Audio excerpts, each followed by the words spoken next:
하나님께서 오늘 우리에게 주신 말씀의 제목은 하늘의 미랄되어라는 제목으로 함께 말씀을 나누겠습니다. 제목 본문은 요한복음 12장 24절 말씀 함께 봉독하겠습니다. 시작. 내가 진실로 진실로 너희에게 이르노니 하늘의 밀이 땅에 떨어져 죽지 아니하며 하늘 그대로 있고 죽으면 많은 열매를 맺느니라. 아멘. 여러분들은 지난 한 주간 살아오시면서 다른 사람들과의 갈등과 다툼 또는 그렇게 표출되지는 않았지만 마음속에 답답함과 불편함의 시간을 더 많이 살아오셨습니까? 아니면 다른 사람과의 시간 속에 화합과 이해와 수용의 시간을 더 많이 가지고 살아오셨습니까? 아마 다른 사람들과의 관계에 있어서 갈등과 다툼이 많은 사람들 가운데 공통점을 하나 꼽으라고 한다면 그것은 자신의 자아가 강하다라는 겁니다. 자기 기준이 분명하고 특별히 뚜렷한 인생의 가치관을 가진 사람일수록 그것을 벗어나는 타인의 언어와 행동을 용납하기가, 참고 넘어가기가 어렵습니다. 그렇게 자아가 강한 부류를 뽑는다면 당연히 정치인들이 한 몫을 하지 않을까 생각합니다. 그들은 자아가 굉장히 강한 사람들입니다. 자아가 강한 사람들은 늘 다른 사람과 싸우려 하는 기질이 있고 다른 사람을 나의 뜻에 굴복시키려 하는 본성을 가지고 있습니다. 물론 공공의 위치에 있는 사람들이기에 정의를 지키는 데 힘을 쏟아야 하고 옳고 그름을 파헤치는 것은 당연히 그들이 앞장서서 해야 할 일이지만 그런 것과는 상관없이 오로지 자신의 속한 당의 이익과 기조에 의해서 무조건 반대를 위한 반대를 하는 경우도 적지 않습니다. 그런 대표적인 당이 지금 한 곳이 있죠. 지금 그들의 모습은 어떤 원칙도 기준도 정의도 없는 것처럼 보입니다. 어떻게 하면 내란의 연결고리를 감출 수 있을까? 어떻게 해서라도 당의 몰락은 막아야 한다라는 데에만 초점이 맞추어져서 억지를 쓰거나 생떼를 쓰는 모습이 훤하게 보입니다. 심지어 보수 농객에 있는 사람들조차도 그들의 모습을 이해할 수 없는 말과 행동이라고 혀를 내두를 지경입니다. 이번 경주 에이펙 회담의 결과는 어느 누구와 봐도 잘한 겁니다. 미국을 상대로 그렇게 협상을 끌어낼 수 있는 국가나 정부가 없었고 무박 3일의 일정으로 미국을 몇 번씩 오가면서 책임을 감당해낸 국무위원들도 이전에는 없었습니다. 오죽하면 트럼프가 마지막 협상을 결정하는 그 자리에서 책임을 맡았던 한국의 책임자들을 향해서 지독한 사람들이다 라는 말을 했겠습니까? 그건 사실 욕이 아니라 칭찬입니다. 그럼에도 불구하고 어떤 결과에 대해서도 잘했다라고 그들은 말하지 않습니다. 잘한 것이라고 말을 하는 사람들도 있지만 말 끝에 가서는 그 말을 꼬아버립니다. 아직도 뭔가 부족하다. 아직도 뭔가 이루지 못했다. 이런 걸 중요한 걸 체크하지 않았다. 이런 식의 발언들이 쏟아져 나옵니다. 바로 그것이 자아가 강한 사람들의 특징입니다. 상대가 잘한 것을 인정하지 않죠. 상대의 부족함만을, 상대가 약함, 상대의 실수만을 정확히 꼬집어내어서 그걸 지적하고 비판하고 판단하고 정죄하고 그래서 내가 저 사람을 안 만나는 거라고 이런 이야기들을 스스럼 없이 쏟아내고 있습니다. 그건 정치인들만이 아니라 바로 오늘 우리 자신의 모습이기도 합니다. 우리는 그만큼 자아가 강한 사람들이기 때문입니다. 세상의 평화를 만드는 사람들의 특징은 자기 고집이나 주관이 아닌 자신의 자아가 아무리 잘난 것이라 할지라도 그것들에 대해서 자유로운 사람들에게서부터 시작되었던 것을 역사를 통해서 우리는 발견할 수 있습니다. 세상의 평화도 그렇게 만들어가는 것이라고 한다면 하나님의 나라를 살아가는 성도들은 어떻게 해야 오늘 우리의 삶의 지근거리에서 참된 평화를 이루어 나갈 수 있겠느냐라고 하는 질문을 던져봅니다.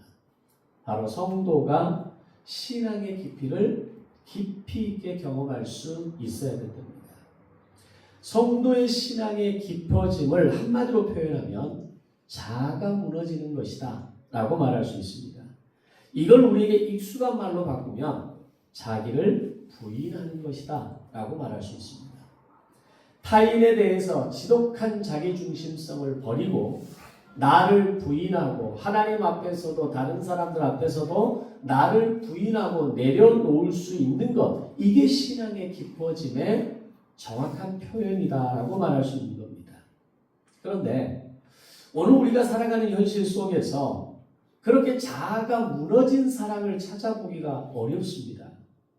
대부분 자아를 죽이기보다 오히려 스스로 그 자아를 더 돌보며 더 키우고 살아가는 것을 보게 됩니다. 그것은 자존감을 세워가는 것과 좀 다른 개념입니다. 오히려 자존심을 세우는 것이 자아를 세우고 자아를 돌보는 그런 개념으로 잘못 해석하고 있는 겁니다.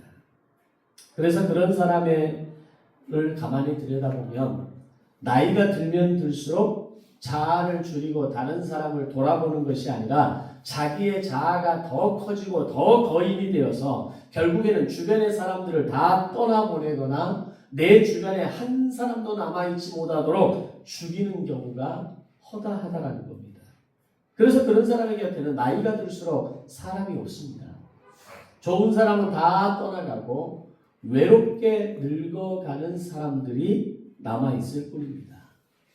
그렇다면 왜 그렇게 우리의 자아가 쉽게 내려지지 않는 것인가 라고 하는 겁니다. 그것은 우리 안에는 이 그릇된 자아를 보조해주는, 지탱해주는 보조장치가 있기 때문입니다. 그 보조장치는 교만과 자기 자랑이라고 말할 수 있습니다.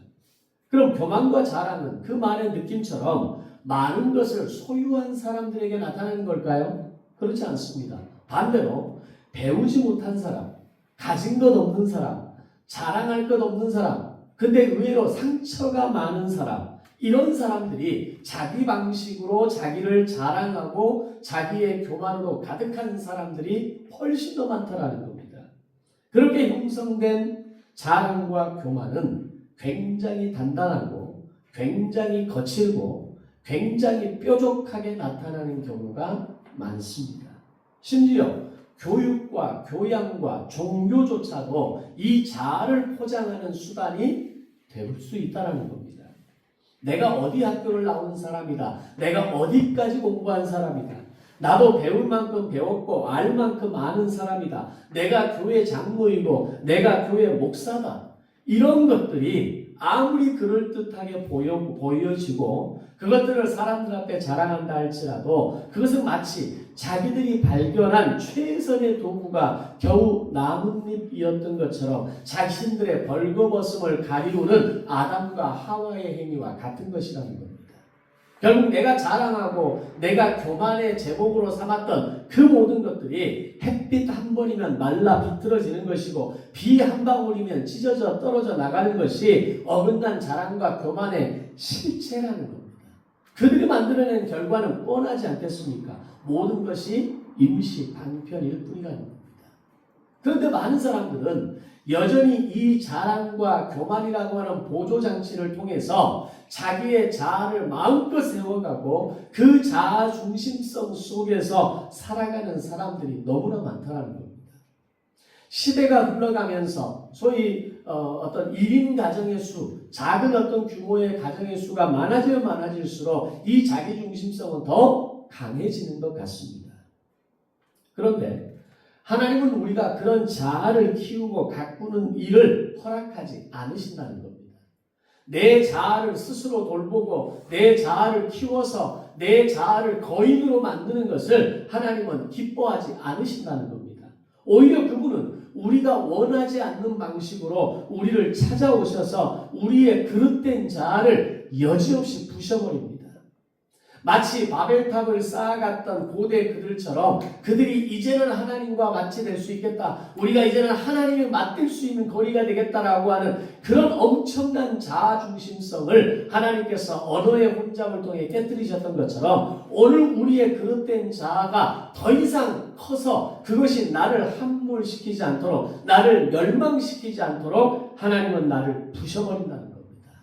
나의 자아를. 그 부수심에 순종하고 반응하는 사람은 금방 회복할 수 있는 기회를 얻지만 거기에 반항하거나 외면하거나 그것을 고집하는 사람은 인생의 광야가 오랫동안 진행될 수밖에 없는 겁니다. 어제 다니엘 기도회를 통해서 말씀을 전해주신 분을 통해서도 첫 번째 산이 어떤 산이었습니까? 모리아산 아닙니까? 하나님의 그 말씀 앞에 순종과 믿음으로 나아가는 산이 오늘 우리가 가장 먼저 올라야 할 산이라는 것을 말씀을 통해서 들었습니다. 오늘 하나님이 나에게 내 자아, 나의 그릇된 자아를 부수려 하시고 그것이 아니라고 말씀하실 때 아니요, 이건 제가 반드시 지켜야 됩니다. 이게 제가 있어야 삽니다. 그렇게 고집부리는 것이 아니라 나의 자아를, 나의 그릇된 자아를 부수고 내려놓고 하나님이 나에게 요구하시고 말씀하시는 그 명령 앞에 순종하는 사람에게 광야가 빨리 끝난다는 겁니다. 자, 그러면 왜 하나님은 어떻게 해서든지 우리의 자아가 부셔지기를 원하시고 우리의 교만과 자랑이 깨지기를 원하시는 이유가 뭘까요? 하나님은 우리가 더 고귀한 생명으로 다시 태어나기를 원하시기 때문입니다.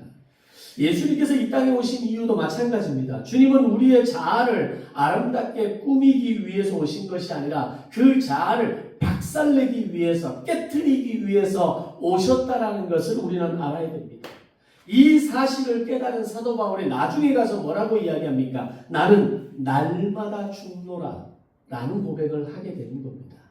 처음 예수를 믿고 나서 이제 내가 뭔가를 할 수 있겠다 생각하고 복음을 전하고 복음 여행을, 복음 전도 여행을 떠나면서 정말 뭔가를 내가 할 수 있겠다 생각했는데 자신의 현실을 부딪히고 자기 한계를 부딪히고 내 안에 있는 자기 중심성을 발견하는 어느 순간 사도 바울의 고백은 내가 날마다 죽노라, 내가 죄인 중에 괴수다 라는 표현을 사용하는 겁니다. 이 말은 나는 날마다 내 자아를 죽인다라는 뜻입니다.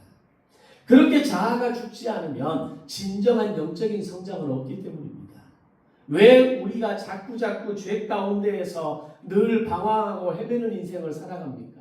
교회는 분명히 몇십 년을 다닌 것 같은데 왜 우리의 신앙은 자라지 않는 겁니까? 왜 내 생각과 사고는 늘 그 자리에 머물러 있는 겁니까? 왜 내 언어와 내 말과 행동은 하루도 바뀌지 않고 어제의 모습이 오늘도 반복되는 이유가 뭡니까?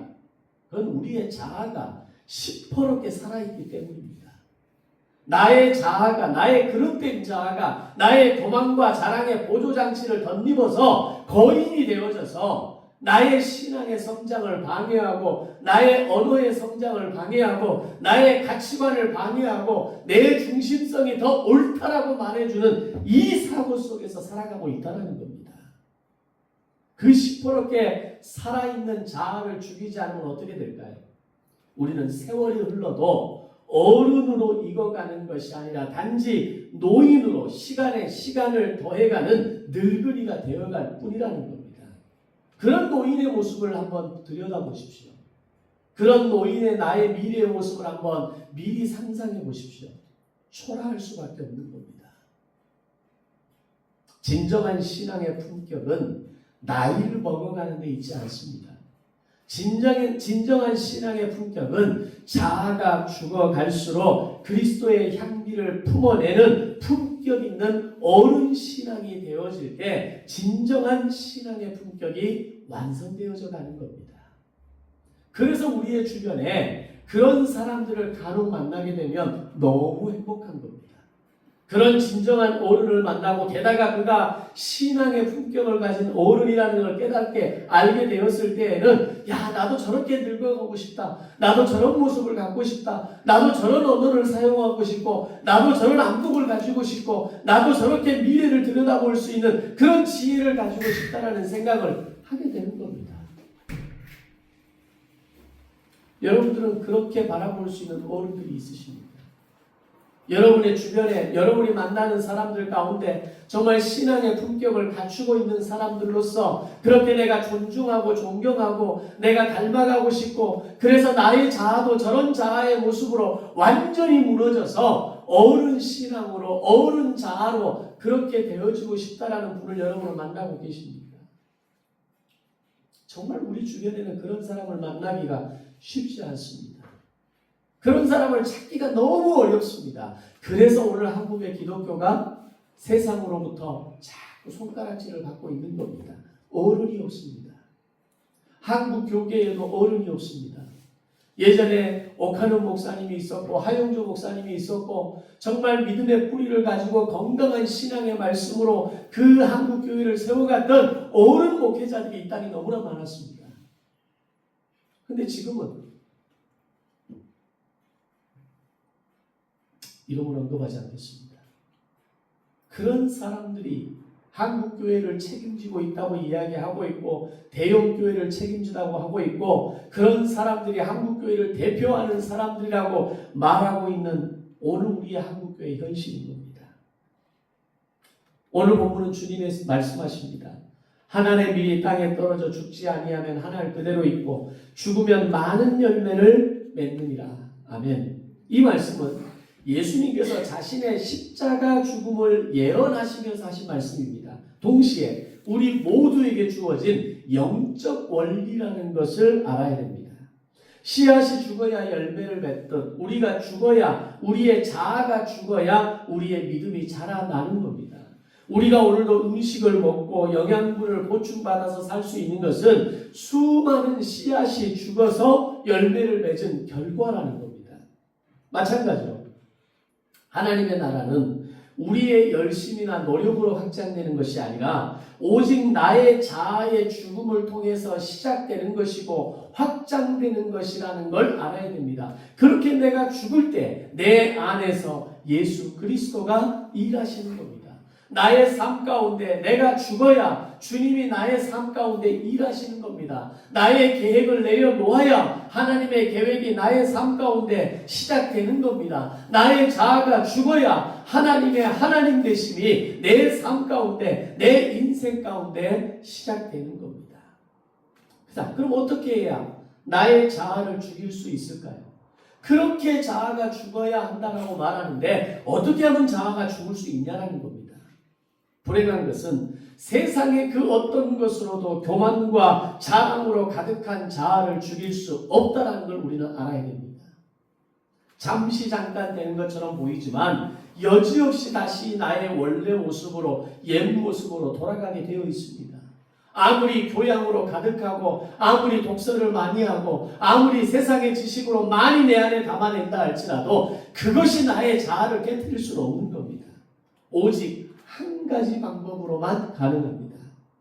오직 하나님의 말씀만이 나의 자아를 죽일 수 있다는 것을 믿음으로 고백하시기를 바랍니다. 그래서 계속해서 성도들에게 강조하는 것이 말씀을 가까이 하시라고 권면하는 겁니다. 119 감사 기적 이야기를 통해서 감사의 제목을 찾기 위해 몸부림치셔야 하고 21일간의 다니엘 기도회를 통해서 말씀과 간증을 내 안에 채워 나가야 하고 1년 365일 매일 성경 통독을 통해서 그 말씀을 계속해서 읽어 나가야 한다는 것을 강조하는 겁니다. 그것이 아니고는 내 자아를 나의 그릇된 자아를 죽일 수 있는 방법이 없기 때문입니다. 이번 다니엘 기도에도 앞에서 말씀드렸던 것처럼 지난 8일 동안의 말씀을 들으면서 저는 다른 때보다도 참 좋다는 생각을 많이 했습니다. 시간이 없어서 운전을 하면서 듣는 때도 있었지만 그럴지라도 그 시간을 은혜로 가득하게 채워서 나에게 함께 하시는 하나님의 은혜에 감사하고 자리를 잡고 앉아서 말씀을 들을 때에도 차분하게 내 안에 채워가시는 하나님의 은혜를 느끼니 좋았습니다. 바로 그것이 하나님의 은혜를 깨닫는 방법입니다. 여러분에게 지금 다니엘 기도회는 어떤 시간입니까? 여러분에게 매일 말씀을 읽으시는 시간은 어떤 시간입니까? 지난 119일 동안 감사 이야기를 써내려가야 했던 그 시간이 여러분들에게는 어떤 시간이었습니까? 그것은 바로 내 자아를 죽이는 시간입니다. 나의 그릇된 자아를 부시는 시간입니다. 하나님이 나를 찾아오시는 시간이고 하나님이 나의 그 몸부림을 통해서 나의 자아를 깨뜨리시고 내 안에 생명을 일으키시고 나에게 건강한 자아를 통하여서 하나님의 사람으로 세워가시는 과정이라는 것을 우리는 알아야 됩니다. 자, 그러면 내가 지금 말씀을 제대로 듣고 있고 말씀을 제대로 읽고 있다는 것을 어떻게 할 수 있습니까? 지금 여러분이 이 예배의 자리에 나와서 앉아 있는 것을 나는 지금 제대로 듣고 있고 제대로 읽고 있다고 말할 수 있는 겁니까? 진짜 말씀을 듣고 읽는 사람에게는 그 안에서 일어나는 변화가 있습니다. 그것은 바로 마음의 찔림을 경험하는 변화입니다. 때로는 그 말씀이 나를 너무 공격하는 것 같아서 거부 반응이 일어나야 됩니다. 말씀을 들을 때 거부 반응이 일어나는 것은 지극히 정상입니다. 그러나 그 거부 반응에서 끝나면 안 되고 그 찔림을 통해서 하나님의 말씀이 지금 나에게 하시는 이 말씀이 오늘 나에게 어떤 말씀인지 하나님이 나에게 주시는 음성이라는 것을 깨닫는 데까지 나아가야 한다는 겁니다. 그것이 정상입니다. 그런데 지금 하나님의 말씀을 들음에도 지난 1년 동안 하나님의 말씀을 수없이 들었음에도 불구하고 아무런 찔림 없이 아무런 깨달음 없이 돌아간다면 나는 지금 예배를 듣고 있는 게 아닙니다. 말씀을 읽고 있는 게 아닙니다. 하나님의 말씀을 내가 받아들이고 있는 게 아닙니다. 말씀을 들을 때 찔림이 있어야 되고 말씀을 들을 때 깨달음이 있어야 되고 그 말씀을 들을 때 내가 이번 한 주간도 어떻게 살아야 될 것인가에 대한 몸부림이 있어야 한다는 겁니다. 그런 사람에게 자아가 부셔지는 결과까지 갈 수 있다는 겁니다. 사도행전 2장 37절은 이렇게 말합니다. 그들이 이 말을 듣고 마음에 찔렸다. 말씀을 들으면서 마음이 찔린다는 것은 나의 자아가 말씀에 의해 죽임을 당하고 있다는 증거입니다. 착각하지 마십시오. 하나님의 말씀은 결코 젤리처럼 달콤하지 않습니다. 하나님의 말씀은 매번마다 은혜 받기 위해서 이 자리에 나오는 이 예배를 통해 주시는 말씀이 아닙니다. 때로는 은혜로 다가올 때도 있고 때로는 위로로 다가올 때도 있고 때로는 나를 격려하시고 지지하는 말씀으로 다가올 때도 있지만 훨씬 더 많은 분량 속에 나에게 찔림으로 다가올 때 그 말씀은 생명력 있는 말씀이 되는 겁니다. 오늘날 많은 교회들이 하는 실수가 있습니다. 자아를 살리는 교회가 되어버렸다는 겁니다. 교회는 교인들의 자존감을 세워주고 위로만 하는 설교를 통해서 교회가 운영되어야 한다고 생각하기 때문입니다. 제 친구가 있는 몇 교회들은 아예 목사님한테 그렇게 요청합니다. 성도들을 자극하는 설교하지 말아주세요. 성도들을 때리는 설교하지 말아주세요. 심각한 설교하지 마세요. 오늘 예배를 통해서 은혜 받고 돌아가는 설교만 해주세요. 성경 공부하지 않아도 됩니다. 주일 한 번 예배 드리면 되니까 그 예배를 통해서 은혜만 받고 돌아가게 해주세요. 그런 교회가 있습니다. 실제로. 그 친구는 지금 그 교회에 부임한 지 벌써 5년 6년이 됐는데 성경 공부를 한 번도 하지 못합니다. 주일 예배 딱 한 번 드리는데 모든 말씀의 초점이 은혜와 위로와 격려입니다. 물론 그 말씀도 귀하죠. 그 말씀도 성도들이 살아가는 힘이 됩니다. 그러나 하나님은 오늘 우리의 자아를 살리기 위해서 교회를 말씀하시는 것이 아니라 나의 그릇된 자아를 죽임으로 인하여 다시 새 생명으로 태어나기 위한 하나님의 교회로 우리를 사용하기를 원하신다는 겁니다. 그래서 목회자들도 성도들의 마음을 아프게 찌르거나 자신의 허물을 들여다보게 하는 진리를 선포하기보다 사람을 달래고 어르는 비즈니스형 목회를 하는 목회자분들도 많아졌습니다. 하지만 성도 여러분, 교회는 자아를 세우는 것이 아니라 자아를 말살시키는 곳이어야 합니다. 여러분의 자아를 우쭈쭈해서 계속 올려주는 것이 아니라 여러분의 자아를 박살내면서 하나님의 말씀이 여러분의 인생을 다시 솟게 하는 은혜를 허락하는 통로로 교회는 세워져야 한다는 겁니다. 물론 그분의 신앙의 수준과 연륜에 맞게 때로는 이런 방법으로 때로는 저런 방법으로 설교를 통해서 성경 공부를 통해서 교육을 통해서 상담을 통해서 여러 방법이 필요하겠지만 그러나 그 속의 본질은 동일하다는 겁니다.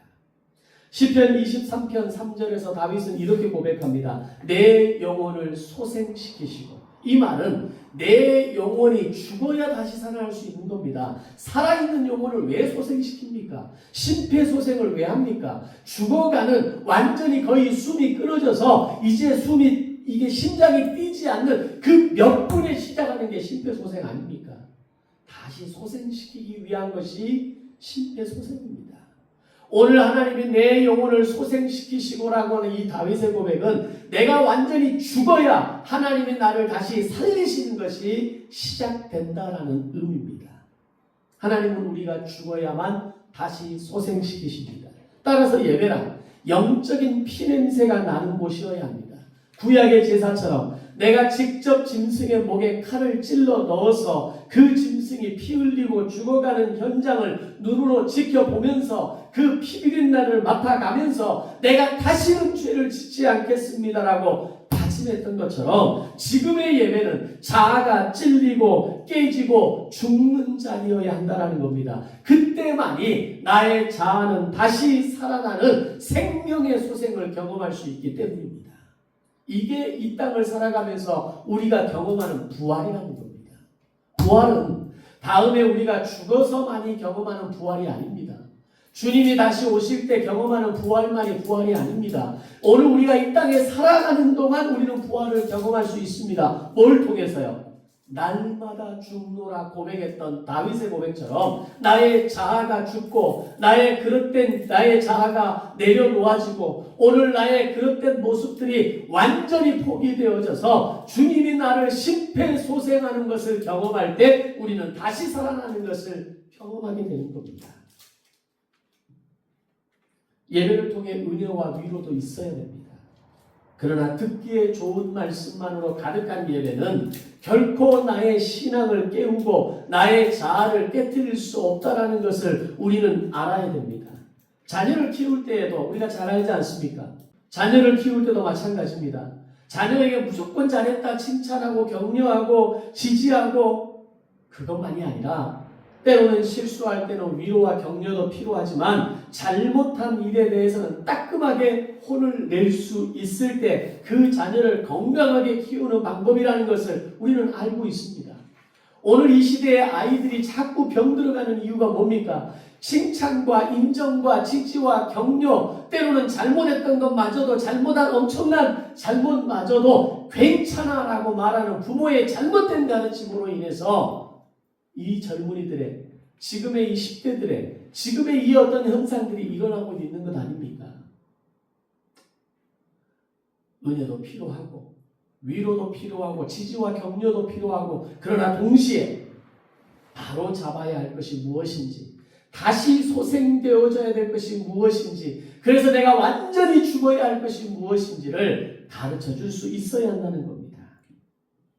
지금의 한국 기독교 역사가 만들어질 수 있었던 중요한 배경에는 수만리 고국을 떠나 가난과 질병으로 아무런 희망이 없었던 이 조선 땅에 풍토병으로 인해 자신의 아내와 자녀들이 자기 눈앞에서 죽어가는 상황에서도 하나의 미랄로 썩어져 죽어갔던 수많은 이들이 있었기 때문이라는 걸 우리는 기억해야 됩니다. 호신대의 그 동산 위에 올라가 있는 선교사들의 무덤을 바라보고 양화진에 있는 그 선교사와 또 그들의 가족과 그 어린 생명의 비석 하나, 작은 애기 비석 하나 남아있는 그 수십 개의 비석을 바라보면서 오늘 그들이 이 땅에 뿌렸던 그 하나의 미랄이 오늘 이 한국의 기독교 역사를 만들어냈다는 걸 우리는 알아야 된다는 겁니다.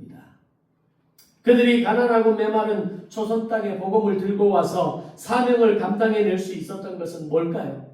자신의 자아를 다 내려놨기 때문입니다. 자신의 고국에서 얼마든지 인정받으며 살 수 있었고 부유한 삶은 아닐지라도 최소한 안정적인 삶을 살 수 있었던 사람들임에도 불구하고 그들은 복음으로 인해서 완전히 부셔짐을 당하면서 내가 그렇게 사는 것이 아니라는 것을 깨닫고 이 조선 땅에 들어와 하나의 미랄이 될 수 있었던 겁니다. 1895년 미국 남장로의 소속의 젊은 선교사 유진 벨이라는 사람이 조선 땅에 들어왔습니다. 그는 광주, 목포 일대로 내려와서 교육과 의료 사업을 펼쳤고 숭일학교, 수피아학교, 영웅학교 등 수많은 학교와 병원을 세워가는 일을 감당하게 됩니다. 그의 아내였던 로티 위드스푼은 34살의 젊은 나이에 이 조선 땅에서 죽어갔습니다. 그러나 그는 포기하지 않고 30년간 이 땅을 섬기다가 57세의 나이로 조선에서 생을 마치는 인생이 되었습니다. 그의 삶은 거기서 끝나지 않습니다. 그의 후손들이 이어받아 린턴 가문으로 계속 이 조선 땅, 한국 땅을 섬기게 됩니다. 그 중에 한 사람이 검정 고무신 선교사로 알려진 휴 린턴 선교사입니다. 그는 평생을 결핵 환자들을 돌보면서 이 남도 지역의 섬마을을 돌아다니면서 한 알의 미랄로 썩어져 죽어간 한 인생이었습니다. 그의 아들 존 올드먼 린턴이 인요한 박사입니다. 요즘 인요한 박사의 행보가 조금 마음에 들지는 않습니다. 그렇다고 해서 그들 가문의 수고와 그 헌신을 우리는 외면해서는 안 됩니다. 이 가문은, 이 한 가문만 봐도 세대에 이어서 한국의 뿌리를 내리고 자신의 하나를 미랄로 온전히 내어줬던 겁니다.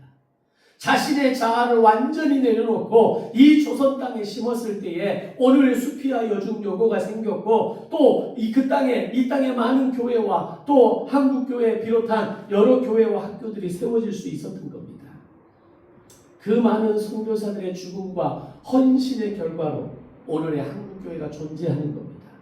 우리는 그 열매를 지금 먹고 있는 빚진 자들이라는 걸 알아야 됩니다. 그래서 우리가 선교해야 하고 복음을 전해야 하고 그 사랑을 갚아가야 하는 겁니다. 내가 직접 선교지로 가서 선교해야 되는데 그 선교를 감당할 수 없으니까 우리는 보내는 선교사로서 매월 얼마씩 우리가 작정해서 선교비로 그들을 후원하고 그 나라를 위해 기도하고 그들의 땅에 오늘 복음의 씨앗을 뿌려가고 있는 겁니다. 내가 쓸 것을 줄여가고 내가 입을 것을 줄여가고 내가 뭔가 내 필요를 채울 걸 조금 줄여가면서 그런 보내는 선교사로서의 일을 감당하는 겁니다. 그것도 나의 자아가 부셔지는 겁니다. 사랑하는 여러분, 하나님이 보실 때 잘 사는 삶은 어떤 삶일까요? 본문은 말합니다. 많은 열매를 맺어 살아가는 삶이 가치 있는 삶이라고 말씀합니다. 많은 열매를 맺을 수 있는 유일한 방법은 자아의 죽음에서 나오는 겁니다. 누군가를 살리기 위해 나를 죽이는 것, 그것이 가장 근사한 인생이라는 걸 알아야 됩니다. 요즘 결혼은 잘 안 하려고 하기도 하고 결혼을 해도 아이를 낳지 않으려고 하는 이들이 의외로 많습니다. 그들을 개인적으로 제 개인 관계 속에서도 있는 분들이 몇 분 있지만 그분들을 비방할 생각은 없습니다. 그런데 출산을 감당하는 엄마들이 죽음의 문턱에 도달하는 그 고통과 죽음의 상황을 경험했기에 어린 생명이 이 땅에 올 수 있는 겁니다. 오늘 이 땅에 오늘 이 수많은 생명들이 생명으로 태어날 수 있는 것은 그 고통을 온전히 감내했기 때문에 가능해지는 겁니다. 만약 이 자리에 앉은 여러분들이 그 고통을 외면했다면 그 죽음의 문턱에 다녀오는 것을 거부한다면 어떻게 이 생명이 이 자리에 앉을 수 있겠습니까? 어떻게 그 어린 생명이 세상으로 나올 준비를 할 수 있겠습니까? 때로는 내가 희생하고 때로는 내가 부셔지고 때로는 내가 죽음을 넘나드는 고통 가운데 있다 할지라도 어쩌면 그 희생과 그 죽음의 시간은 다시 영혼을 소생시키기 위한 하나님의 아름답고 숭고한 통로라는 것을 기억하시기 바랍니다. 믿음의 사람들은 매일 아침 이런 기도를 드릴 수 있어야 합니다. 하나님, 오늘도 잘 죽는 하루가 되게 하여 주옵소서. 그리고 잠들기 전에는 이렇게 기도해야 됩니다. 하나님, 오늘도 잘 죽게 해주셔서 감사합니다. 내 자아가 불쑥불쑥 튀어나와서 비판하고 비방하고 정죄하고 판단하고 그를 욕하고 험담하고 뒷담화하고 그래서 관계가 깨어지고 그건 내가 죽는 게 아니라는 겁니다. 하나님 오늘도 잘 죽게 해주십시오. 때로는 내 자존심이 무너지는 느낌이 있지만 하나님 내가 죽는 하루가 되게 해주십시오. 그리고 하루를 마감할 때 하나님 저를 칭찬해 주세요. 오늘도 제가 참았습니다. 잘 죽을 수 있었습니다. 죽게 해주셔서 감사합니다. 하나님의 위로를 저에게 허락해 주옵소서. 이런 기도가 우리가 드려야 되는 어른이 되어가는 기도가 되지 않겠느냐라고 하는 겁니다. 사랑하는 성도 여러분, 죽어야 열매를 맺습니다. 살아있는 자로 맺은 것은 모두가 자기 자랑일 뿐입니다. 말라지고 비틀어지고 찢어질 수밖에 없는 것들입니다. 그러나 우리가 겪는 이 많은 고통의 근본 원인이 오늘 환경 때문이 아니라 내 자아가 죽지 않은 것이라는 것을 깨닫게 될 때에 우리의 삶이 하나님의 미랄처럼 떨어져 죽어서 많은 생명을 살리는 복된 인생이 되시기를 우리 주 예수 그리스도의 이름으로 축원합니다. 아멘.